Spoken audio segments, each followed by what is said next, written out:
নির্বাচনের মাধ্যমে গণতান্ত্রিক ব্যবস্থা ফিরে না আসলে আবারও ফ্যাসিবাদ উত্থান ঘটবে এই শঙ্কা প্রকাশ করেছেন বিএনপির স্থায়ী কমিটির সদস্য নজরুল ইসলাম। আর এই জন্য গণঅভ্যুত্থানের সব পক্ষকে সচেতন থাকার আহ্বান জানিয়েছেন তিনি। সকালে ডিবেট ফর ডেমোক্রেসির ছায়া সংসদ বিতর্ক প্রতিযোগিতায় এসব কথা বলেন তিনি।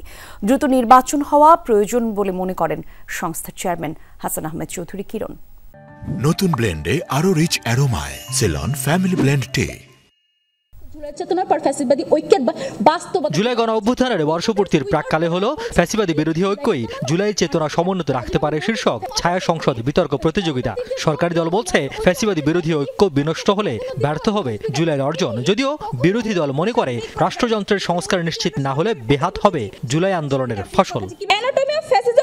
রবার্ট প্রেক্সটন বলেছেন ফ্যাসিবাদ বিরোধিতা মানেই গণতন্ত্র বৈষম্যহীন সমাজ। এটাই কিন্তু আমাদের জুলাইয়ের মূল চেতনা। গণতন্ত্রের পুনরুদ্ধারের মাধ্যমে মত প্রকাশের স্বাধীনতার মাধ্যমে, জবাবদিহিতার মাধ্যমে, রাজনৈতিক সহনশীলতার মাধ্যমে এবং দুর্নীতি মুক্ত করার মাধ্যমে দ্রুত সংসদ নির্বাচনের উপর গুরুত্ব আরোপ করেন প্রধান অতিথি বিএনপির স্থায়ী কমিটির সদস্য নজরুল ইসলাম খান। বলেন, এরই মধ্যে ঐক্য বিনষ্টের লক্ষণ দেখা গেছে, তাই নির্বাচন বিলম্বিত হয় এমন কোনো পরিবেশ সৃষ্টি করা সমুচিত হবে না।